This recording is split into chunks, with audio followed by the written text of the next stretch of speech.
Bapak Ibu, pada ibadah kenaikan Tuhan Yesus ke surga ini kita akan bersama-sama belajar tentang sebuah tema yang berbicara tentang a mindset on heaven. Pikiran yang tertuju pada surga. Kita akan belajar dari Lukas pasal yang ke-24 ayat 50 sampai ke 53 dan kemudian akan kita lanjutkan dari Kolose 2 ayat 16 sampai 3 ayat 4. Saya ingin setiap kita membaca secara silih berganti. Saya akan membaca ayat yang genap. Bapak, Ibu, saudara-saudari sekalian bisa membaca ayat yang ganjil. Namun, supaya kita seragam membaca Alkitab terjemahan baru yang kedua, saya sudah ketikkan di layar dan kita bisa memperhatikan kita membaca silih berganti. Kita akan membaca terlebih dahulu dari Lukas pasal yang ke-24 ayat 50 sampai 53.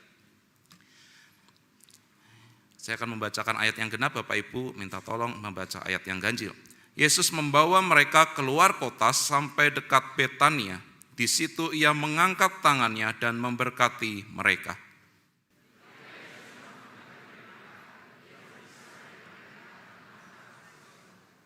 Mereka sujud menyembah Dia lalu pulang ke Yerusalem dengan sangat bersukacita.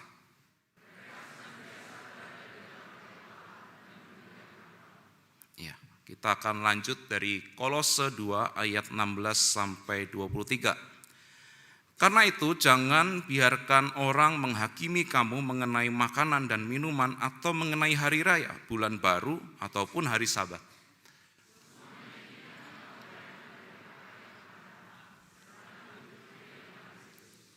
Jangan biarkan kemenanganmu digagalkan oleh orang yang pura-pura merendahkan diri dan beribadah kepada malaikat, serta mengagung-agungkan penglihatan-penglihatan dan tanpa alasan membesar-besarkan diri oleh pikirannya yang duniawi.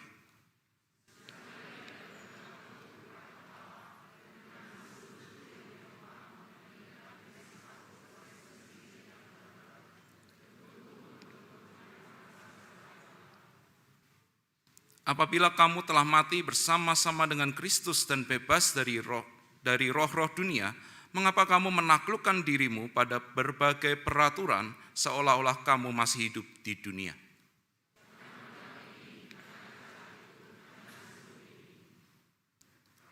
Semuanya itu hanya mengenai barang yang binasa oleh pemakaian dan hanya menurut perintah-perintah dan ajaran-ajaran manusia.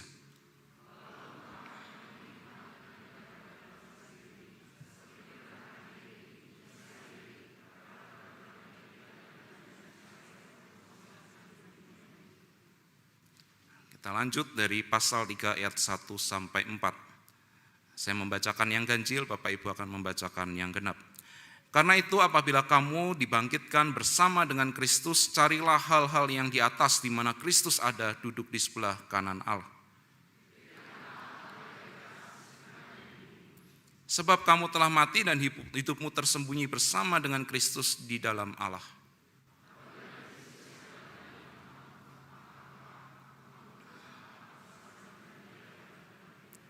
Ya, berbahagialah setiap kita membaca, merenungkan, terlebih kita mau mengaplikasikan dalam kehidupan setiap kita. Bapak, Ibu, saudara-saudari sekalian, kita perlu mengetahui bahwa kenaikan Tuhan Yesus ke surga bukanlah dongeng. Karena kita tentu merayakan, memperingati hari kenaikan Kristus, bukan karena itu cerita atau kata orang, tetapi itu adalah sebuah sejarah.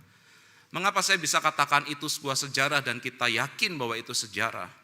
Karena kalau kita memperhatikan di dalam Lukas 24 ayat 50 sampai 53, di sana dikatakan salah satunya ayat 51, ketika ia sedang memberkati mereka, ia berpisah dari mereka dan terangkat ke surga. Sebuah fakta, kita bisa lihat kejadian itu nyata terjadi atau tidak. Hal tersebut bisa dikatakan sebagai sejarah atau tidak, kalau ada saksi mata yang kalau bisa lebih dari satu. Kejadian terangkatnya Kristus ke surga disaksikan bukan hanya oleh satu orang, namun oleh banyak orang yang setidaknya murid-murid Yesus melihat, menyaksikan Yesus naik ke surga. Hal lainnya yang perlu kita ketahui bagaimana itu menjadi sejarah karena ditulis bukan hanya oleh satu orang. Tetapi di kitab Injil lain di Markus 16 ayat 19 juga tertulis hal yang serupa. Sesudah Tuhan Yesus berbicara demikian kepada mereka, terangkatlah ia ke surga, lalu duduk di sebelah kanan Allah. Kedua orang yang berbeda tetapi menuliskan, mengisahkan, menceritakan hal yang sama. Karena mereka sama-sama menjadi bagian daripada saksi mata ketika Kristus Yesus naik ke surga. Sampai di sini kita harus memahami bahwa itulah fakta dan realita yang pernah terjadi di kala itu, di mana Kristus Yesus terangkat ke surga. Mengapa hal ini penting bagi setiap kita? Karena kenaikan Tuhan Yesus ke surga membuktikan, memperlihatkan, menyatakan bahwa Dia benar-benar adalah Tuhan. Karena kita tahu bahwa klaim Tuhan Yesus ketika ada di dunia juga ia menyatakan sebenarnya dirinya adalah anak Allah. Bahkan ialah Tuhan itu sendiri. Yesus terlahir sebagai manusia seutuhnya, tetapi ia juga adalah Tuhan seutuhnya. Kenaikan Kristus ke surga membuktikan, menyatakan bahwa dirinya 100% atau seutuhnya ia adalah Tuhan. Ia tidak bisa dikalahkan oleh maut. Dia pernah mati tetapi ia bangkit. Dan kenaikan ke surga membuktikan, menyatakan dia adalah Tuhan. Selain itu, yang terpenting juga bagi kita bahwa kenaikan Kristus ke surga menyatakan, mengingatkan setiap kita bahwa ia saat ini ada di surga. Oleh sebab itu, saya rasa penting bagi setiap kita belajar tema pada hari ini tentang a mindset on heaven. Karena setiap kita orang percaya yang seharusnya mengimani, menyadari bahwa Yesus Kristus yang kita sembah dan percaya ada di surga, kita tetapi seringkali pikiran kita tidak tertuju pada surga. Secara jujur kalau kita ungkapkan dalam diri kita masing-masing, kita renungkan, kita refleksikan, kemudian kita mungkin tuliskan atau ungkapkan. Bukankah banyak hal dalam kehidupan ini mengalihkan diri kita, pikiran kita tidak tertuju pada surga. Kita disibukkan dengan segala hal yang dunia ini kejar dan ajarkan. Kalau kita perhatikan dari garis skala rentan usia, bukankah saat ini anak-anak, ya ini ada anak-anak, bukankah sedari kecil sekolah itu sudah dari pagi sampai siang, bahkan sampai sore karena ada ekstrakurikuler. Dijemput, masih diantarkan ke tempat private, misalnya private musik, melukis, atau private yang lainnya. Masih dilanjutkan lagi pulang sampai rumah, belajar, kerjain tugas, dan lain sebagainya.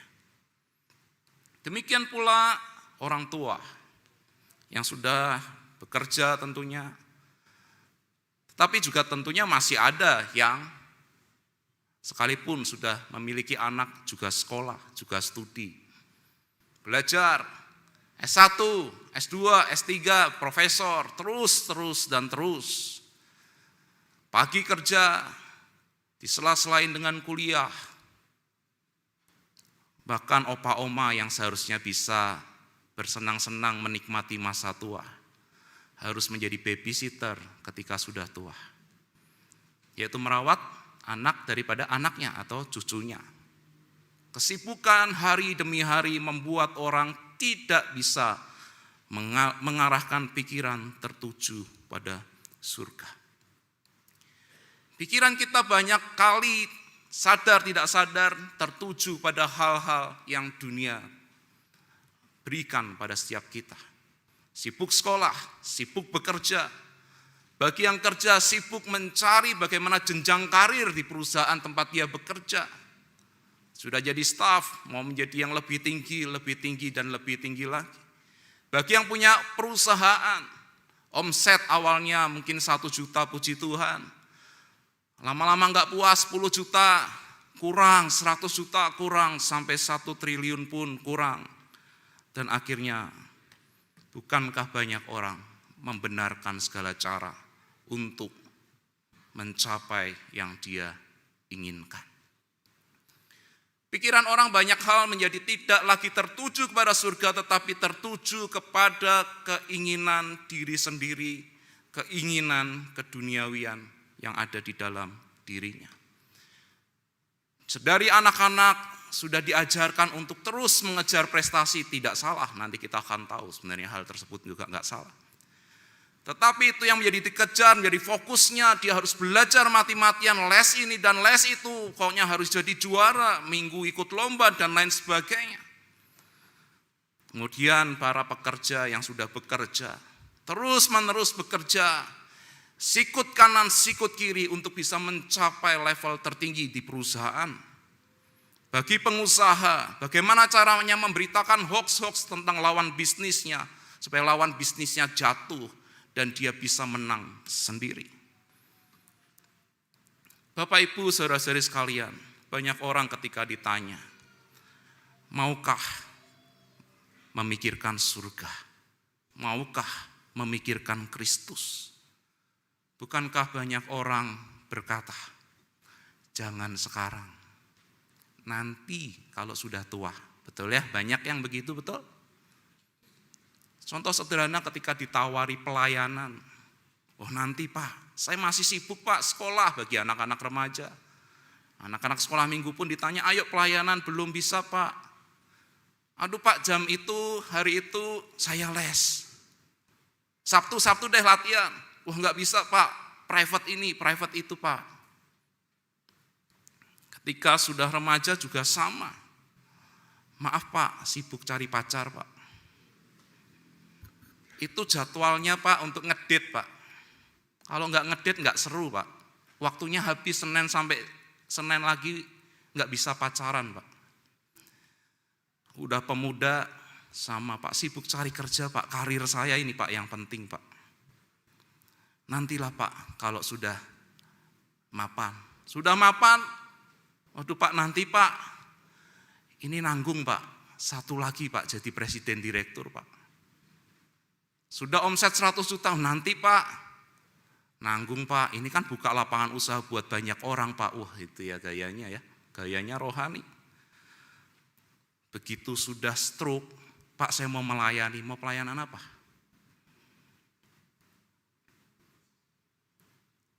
Banyak orang baru mengingat surga ketika sudah di ICU, betul? Penginjilan paling mudah di mana? Di rumah sakit. Bapak mati masuk mana? Ibu mati masuk mana? Oh, itu sudah ngingetin surga tuh. Apalagi kalau sudah di ICU ya, udah ngap-ngap nafas 1-2 doang ya. Udah tuh ingetnya surga tuh. Boro-boro masih inget surga. Habis gitu rumah sakitnya gempa ketimpa, belum sempat bertobat deh. Banyak orang mengabaikan untuk memikirkan surga karena hal-hal yang dunia tekankan dan ajarkan. Strata sosial sekarang semakin tinggi. Orang menghormati, menghargai orang dilihat dari tingkat sosialnya, ekonominya, apa yang dia kenakan, apa yang dia pakai. Sehingga orang sibuk bekerja, sibuk memperoleh jabatan karena apa? Supaya dirinya dihargai, supaya dirinya dihormati. Akhirnya fokusnya ke diri sendiri dan jadilah ego. Apakah artinya terus nggak boleh ngapa-ngapain? Nah, kalau gitu tiap hari di gereja aja ya Pak ya.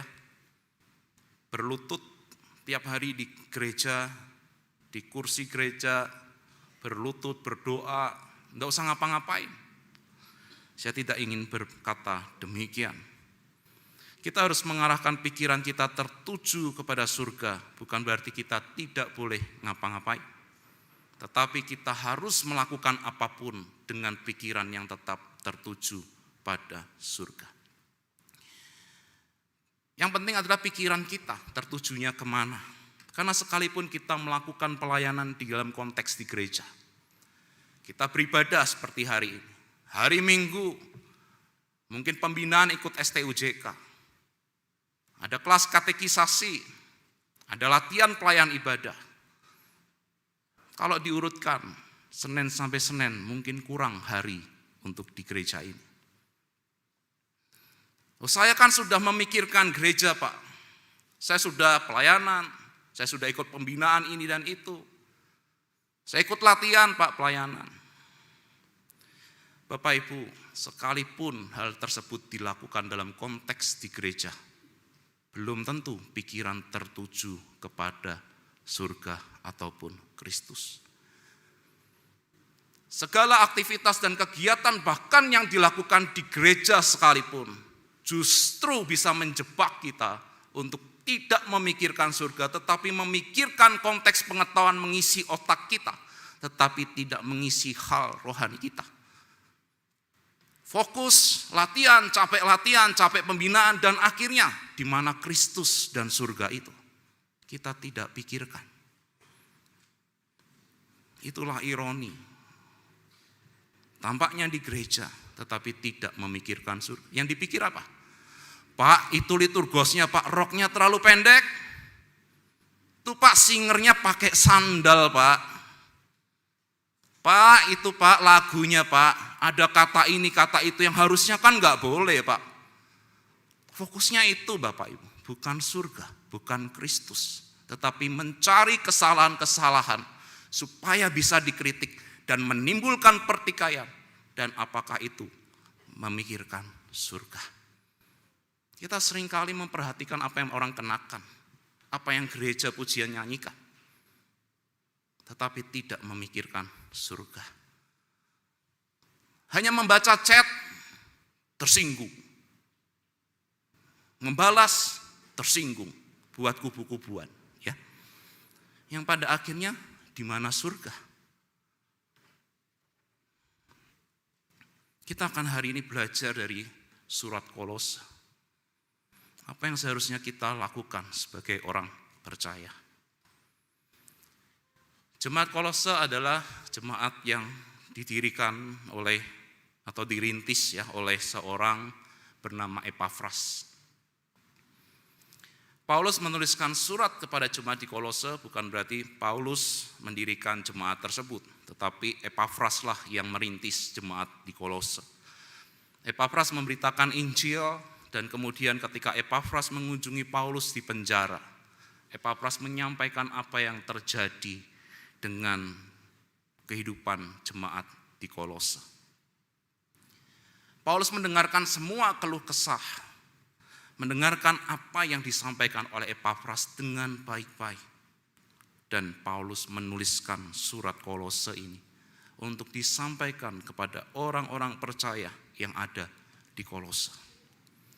Kalau kita memperhatikan kehidupan orang-orang percaya di Kolose ini sungguh luar biasa. Oleh sebab itu saya beri gambar jempol. Kolose 1 ayat 4-5, karena kami telah mendengar tentang imanmu dalam Kristus Yesus dan tentang kasihmu terhadap semua orang kudus. Oleh karena pengharapan yang disediakan bagi kamu di surga, tentang pengharapan itu telah lebih dahulu kamu dengar dalam firman kebenaran, yaitu Injil. Orang-orang percaya di Kolose ini luar biasa Bapak Ibu. Mereka bukan hanya beriman kepada Kristus melalui Injil yang mereka dengarkan. Tetapi mereka sungguh-sungguh mempraktekkan Injil tersebut atau iman mereka aplikasikan. Mereka bukan hanya mengasihi Tuhan dengan iman mereka, tetapi mereka juga mengaplikasikan dengan mengasihi sesama mereka. Tetapi bukan berarti mereka hidup dengan tanpa tekanan, masalah, atau pencobaan. Tekanan, cobaan yang mereka hadapi justru muncul dari antara orang-orang, di tengah-tengah orang yang mengaku percaya tersebut. Kalau kita memperhatikan dalam Kolose 2 ayat 8, hati-hatilah, supaya jangan ada yang menawan kamu dengan filsafatnya yang kosong dan palsu, menurut ajaran turun-temurun dan roh-roh dunia, tetapi tidak menurut Kristus. Jadi di tengah jemaat, orang-orang percaya yang mengaku percaya di Kolose itu ada pengajaran gnostik. Saya menjelaskan secara mudahnya saja. Bagaimana pengajaran gnostik ini masuk ke agama-agama yang ada di sana. Salah satunya yaitu orang-orang percaya, mereka menyusup masuk. Mereka menjadi serigala berbulu domba. Mereka seakan menjadi orang yang baik, mengajarkan hal-hal yang positif, hal-hal yang baik. Tetapi mereka mencampur adukan Injil tersebut akhirnya dengan apa? Pengetahuan mereka. Dengan kebudayaan, dengan adat istiadat orang-orang Kolose. Mereka mencampur adukan dengan pengetahuan-pengetahuan filsafat-filsafat secara sekuler atau orang awam ketika itu. Dan akhirnya tampaknya baik, dikemas dengan baik, masuk di tengah-tengah kumpulan jemaat Kolose. Dan hal tersebut akhirnya membingungkan, membuat pikiran orang-orang percaya di sana menjadi bingung, menjadi tidak tahu mana yang benar. Mereka hanya mengikuti ajaran-ajaran yang pada akhirnya justru berfokus kepada legalis. Mereka ingin selamat, mereka seharusnya memahami dengan iman mereka diselamatkan. Tetapi mereka justru tidak fokus dengan Kristus, tidak fokus dengan surga, tetapi fokus dengan aturan dan aturan. Bukankah hal tersebut sama halnya dengan orang-orang percaya zaman sekarang? Sama-sama ada pencobaan, kalau kita pencobaannya banyak dari luar, tapi juga banyak dari dalam. Menjadi legalis juga menjadi tantangan di zaman sekarang bagi orang-orang percaya. Dan itu juga menjadi tantangan di zaman orang-orang percaya di Kolose.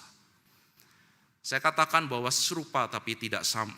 Tetapi sebenarnya sama-sama tujuannya adalah mengalihkan pikiran orang percaya supaya tidak lagi tertuju pada surga, tidak lagi tertuju kepada Kristus, tetapi tertuju pada apa? Kesibukan dunia. Aturan-aturan yang dibuat oleh pemikiran orang-orang dunia ini yang penuh dengan dosa. Tetapi ada yang berbeda. Kalau kita lihat dan perbandingkan dengan orang percaya zaman Kolose, mereka tampaknya secara moralitas atau etika itu tampak lebih baik Bapak Ibu. Kalau kita perhatikan dalam Kolose 2 ayat 21, jangan pegang ini, jangan kecap itu, jangan sentuh ini. Secara aturan mereka sangat ketat, legalis. Sehingga kita bisa bayangkan, kita bisa pikirkan bahwa mereka pasti orang-orang yang memiliki moralitas dan etika yang di atas rata-rata. Karena mereka melakukannya ada yang dengan motivasi yang benar, tapi juga banyak yang salah. Karena tadi ajaran gnostik yang merasuk, mengacaukan iman mereka. Tetapi di sisi lain mereka menjadi orang yang memiliki moralitas yang baik. Bahkan secara ibadah mereka juga tampaknya baik. Jangan biarkan kemenanganmu digagalkan oleh orang yang pura-pura merendahkan diri dan beribadah kepada malaikat-malaikat, serta mengagung-agungkan penglihatan-penglihatan dan tanpa alasan membesar-besarkan diri oleh pikirannya yang duniawi. Sekalipun kita ketika melihat itu jelas sekali mereka pura-pura. Tetapi kepura-puraan itu bukankah hal itu memperlihatkan secara kasat mata, secara ibadah mereka juga tampak baik. Lebih baik mungkin daripada setiap kita saat ini.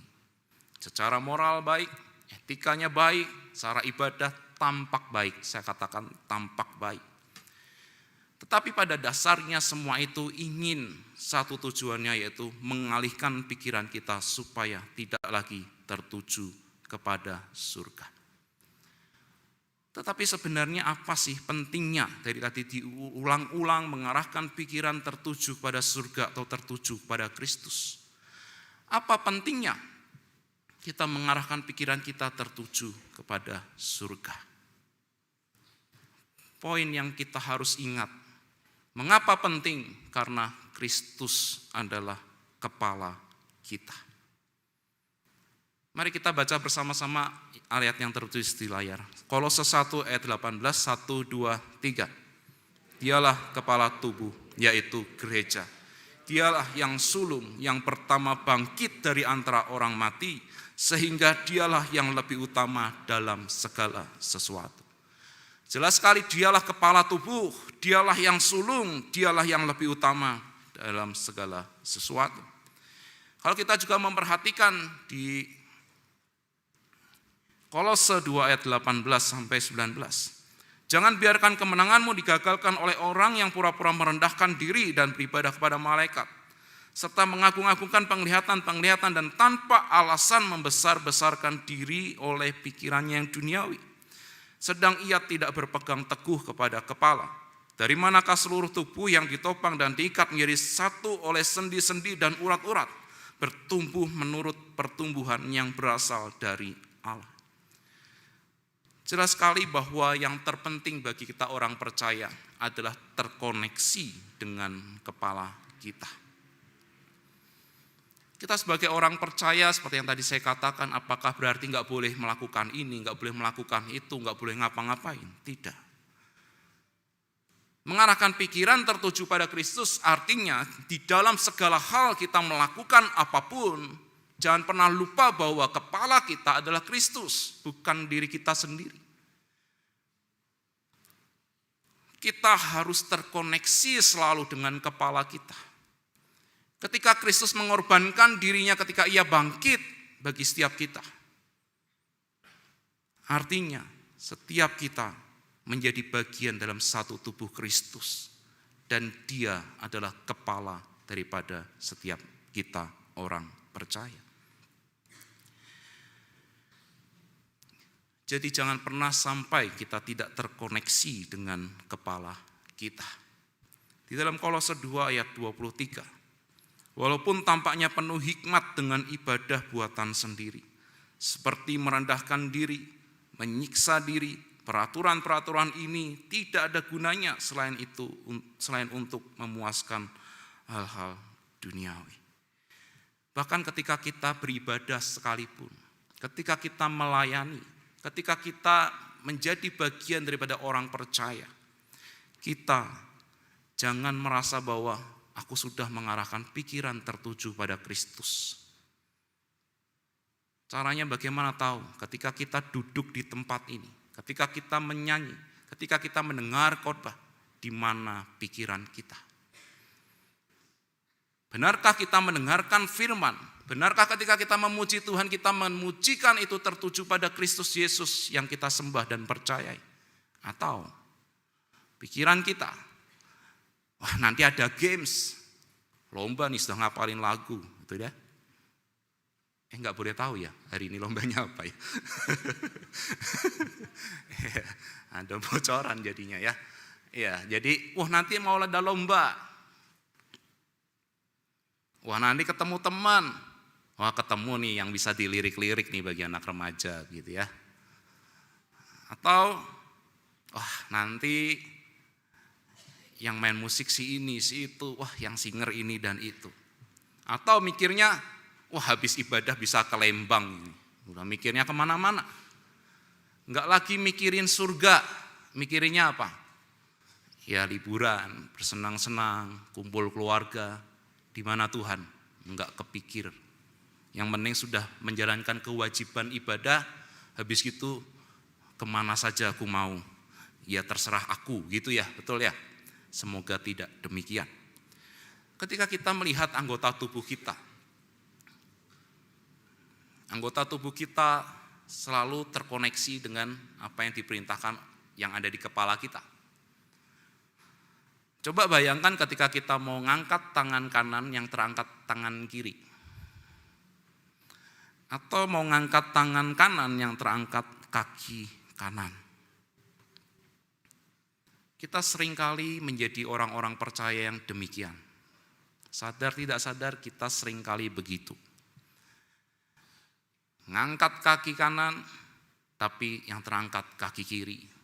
Pokoknya acak adut semau-mau gue.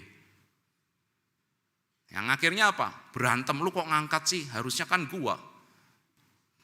Kok gua ngangkat ya? Kan harusnya lu. Gitu ya. Salah-salahan, akhirnya berantem. Kenapa enggak terkoneksi dengan kepala? Kita hanya mengedepankan ego kita, sesuka-suka kita, akhirnya apa? Konslet. Ya kalau pecah pembuluh darah itu bisa konslet. Ya. Tubuh itu bergerak semau-maunya karena akhirnya apa? Enggak terkoneksi dengan kepala. Dan bukankah kita seringkali sebagai orang yang mengaku percaya, tetapi seringkali menjadi orang percaya yang tanda kutip, maaf saya katakan, cacat. karena semau-maunya. Kalau kita bukan orang percaya yang selalu mengarahkan pikiran kita tertuju pada Kristus ataupun tertuju kepada surga, artinya kita konslet Bapak Ibu. Maka perlu kita bertobat. Kalau gitu, tadi saya katakan mengarahkan pikiran tertuju pada surga, tapi juga mengarahkan tertuju kepada Kristus. Mengapa? Karena kita harus tahu kedua hal tersebut sebenarnya sama, menjelaskan bahwa Kristus bangkit dan sudah naik ke surga. Ia ada di surga. Dan ketika kita memikirkan surga, artinya kita juga memikirkan Kristus yang adalah kepala kita. Sebagaimana dikatakan di dalam Kolose 3 ayat 1. Mari kita baca bersama-sama Bapak Ibu, tapi yang hitam gak usah dibaca, yaitu tambahan. 1, 2, 3. Karena itu apabila kamu dibangkitkan bersama dengan Kristus, carilah hal-hal yang di atas, di mana Kristus ada, duduk di sebelah kanan Allah. Jelas sekali diperintahkan bahwa carilah hal-hal yang di atas, artinya apa? Terus-menerus mencari. Carilah hal-hal yang di atas, bukan cariin cicak, tetapi benar-benar mencari di mana Kristus itu berada. Bahkan di ayat kedua pasal 3, pikirkanlah hal-hal yang di atas, bukan yang di bumi. Artinya kita harus mencari kehendak Tuhan, mencari apa yang Kristus Yesus perintahkan di dalam kehidupan setiap kita orang percaya. Carilah, pikirkanlah apa yang Tuhan kehendaki. Itu maksud daripada mencari hal-hal yang di atas. Jangan kita sesuka-suka kita mencari kehendak kita, memikirkan kehendak kita dan melakukan apa yang kita mau saja. Ketika kita beribadah termasuk salah satunya. Bagaimana kita harus mengarahkan pikiran kita mencari Tuhan, itu yang terpenting. Bukan mencari kesalahan orang, bukan mencari apa yang bisa dicela, bukan mencari apa yang bisa dikritik, tetapi mencari apa yang Tuhan kehendaki bagi diri kita dan bagi gereja ini. Ketika kita menjadi orang percaya, ketika kita bekerja, ketika kita melakukan aktivitas sehari-hari, apakah kita mencari kehendak Tuhan atau kita mencari kehendak kita sendiri? Bukankah kita seringkali mencari kehendak kita sendiri dan kita jarang atau bahkan tidak berdoa untuk apa yang kita lakukan? Kalau makan pasti berdoa ya, kebangetan kalau enggak doa ya. Tapi kalau kita kerja, mau pilih untung berapa, apakah kita berdoa? Atau kita kalau bisa diget no way gitu ya bahasanya ya. Kita hajar aja, tembak aja, pokoknya dapat untung sebanyak-banyaknya. Ketika kita berjumpa dengan lawan bisnis, apakah kita mencari kehendak Tuhan atau habisin saja? Ketika kita ketemu rekan pelayanan atau rekan kerja yang jengkelin, apa yang kita lakukan? Sikut aja atau cari kehendak Tuhan? Apa yang mau Tuhan kehendaki untuk kita lakukan bagi orang tersebut? Ketika kita mendidik anak, apa yang kita lakukan? Apa yang kita pikirkan? Mencari kehendak Tuhan atau mencari kehendak diri sendiri? Kita berkata, dulu engkong mikirnya begini, ngajarinya begini, sehingga kamu harus mama apa-apa ajarkan begini. Apakah itu cari kehendak Tuhan atau cari kehendak adat istiadat kebudayaan dan pemikiran orang-orang zaman dulu?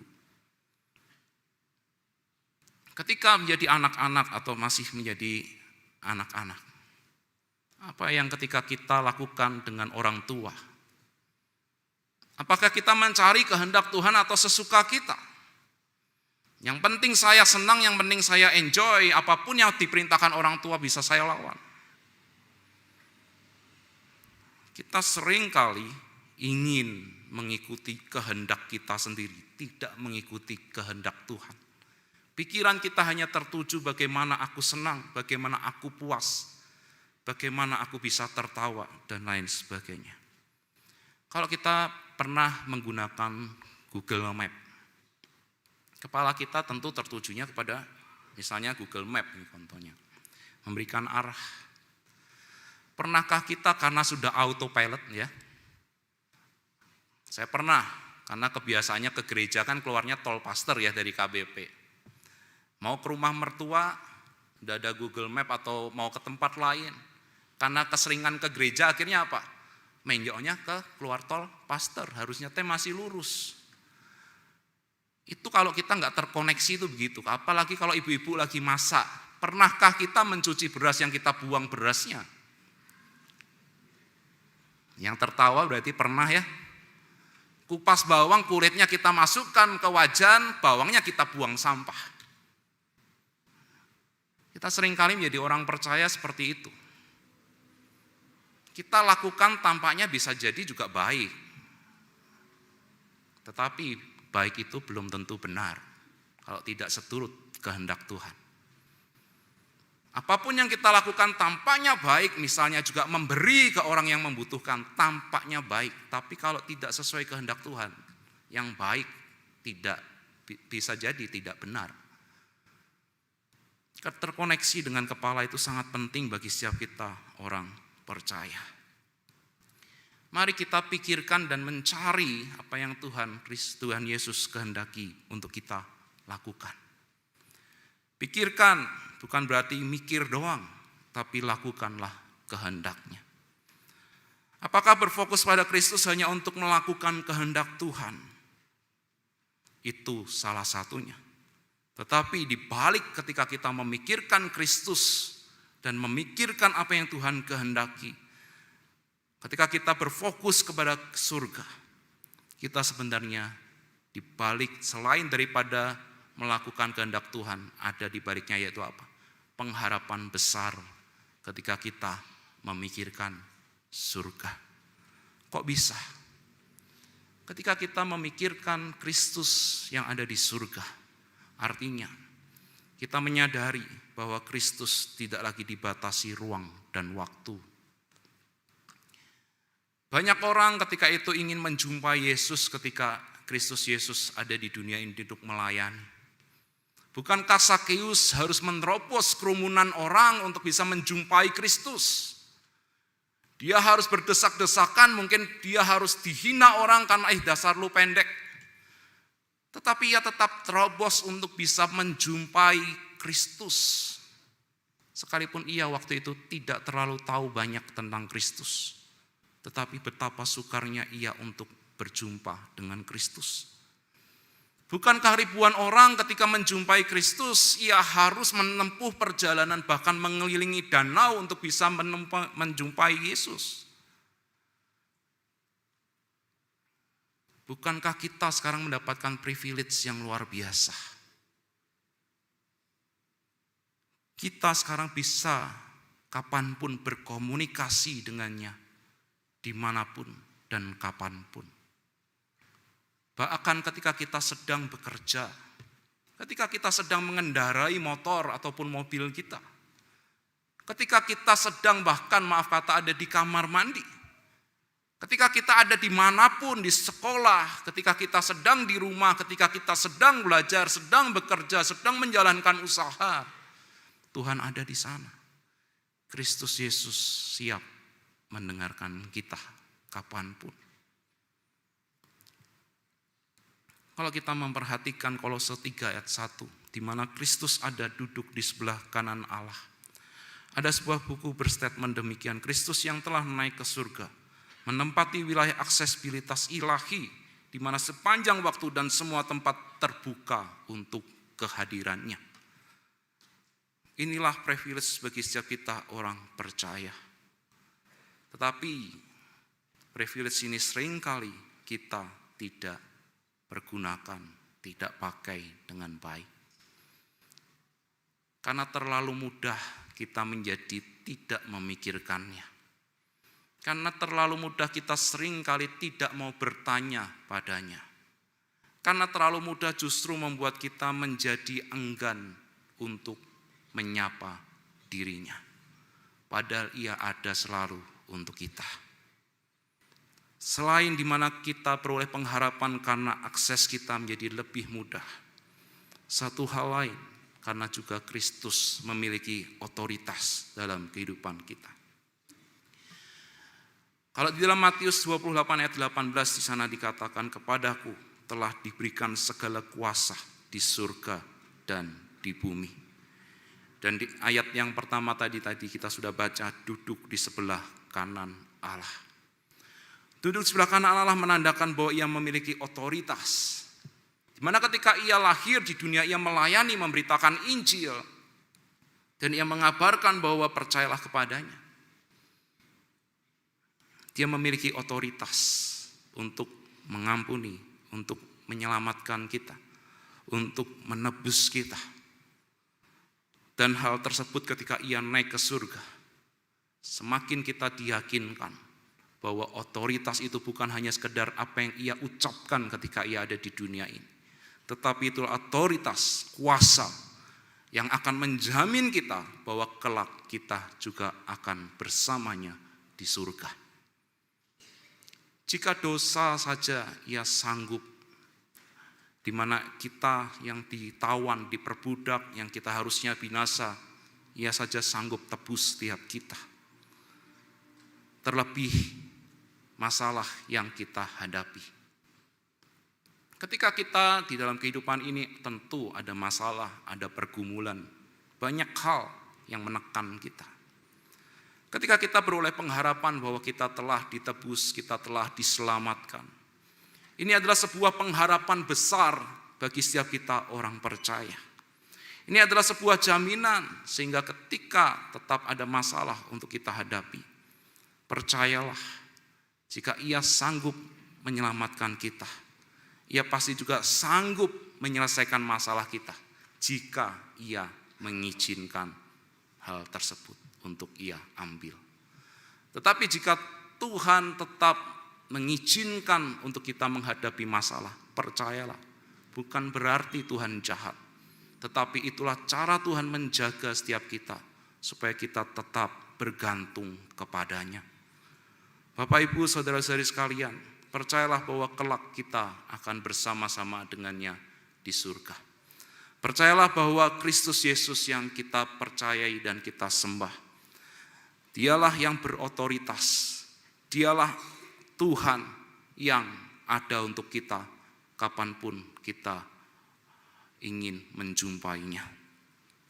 Marilah setiap kita dengan iman kita, jangan hidup lagi asal-asalan sesuka kita. Terkoneksilah selalu dengan kepala kita, yang adalah Kristus Yesus yang kita percayai dan sembah. Jangan mau menjadi anggota tubuh yang cacat, tetapi jadilah anggota tubuh yang bagaimana kita hidup sesuai dan seturut kehendak Tuhan.